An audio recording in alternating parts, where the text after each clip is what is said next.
मांडुक्य उपनिषद में नींद की 4 अवस्था बताई हैं।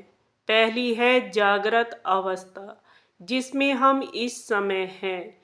इस अवस्था में हमारी चेतना बाहरी दुनिया की ओर मुड़ी हुई होती है।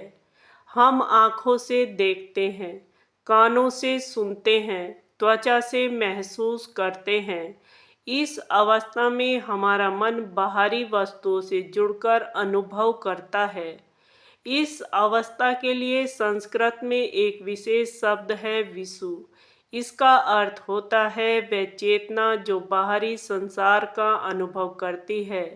दूसरी अवस्था है स्वप्न अवस्था, जिसमें हमारा शरीर सोया हुआ होता है पर मन जागा हुआ रहता है और अपनी रची हुई दुनिया में विचरण करता है। सपने में हम पूरी दुनिया देखते हैं। वहाँ रंग होते हैं, वहाँ आवाज़ भावनाएं होती हैं, पर वे सब हमारे ही मन की रचना होती हैं। इस अवस्था को संस्कृत में तेजस कहा जाता है, यानी वह चेतना जो भीतर से प्रकाशित होकर अपनी ही दुनिया रचती है। तीसरी अवस्था है सुषुप्ति, यानी बिना सपनों वाली गहरी नींद। यही वह रहस्यमय जगह है जिसकी बात हमने शुरुआत में की थी।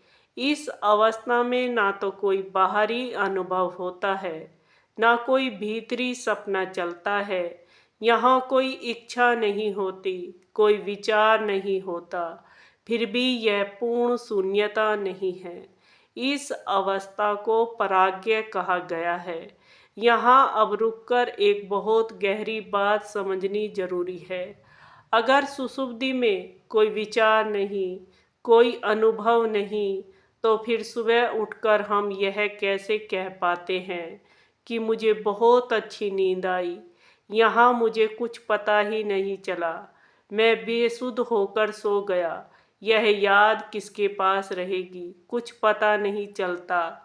अगर वहाँ चेतना बिल्कुल भी नहीं थी, तो यह स्मृति बनी कैसे कि कुछ अनुभव नहीं हुआ। यह बिंदु है जहाँ मांडुक्य उपनिषद पश्चिमी विज्ञान से एक कदम आगे निकल जाता है।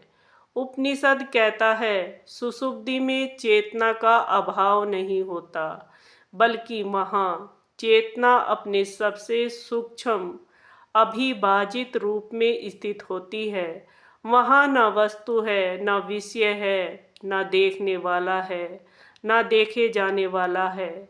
दृश्य केवल एक अखंड अभिव्यक्त चेतना है जो अपने आप में लीन है। इसलिए सुबह उठने के बाद कोई कहता है उसे बहुत गहरी आनंददायक नींद आई, तो यह आनंद कहाँ से आया? यह उसी अखंड चेतना का अनुभव है।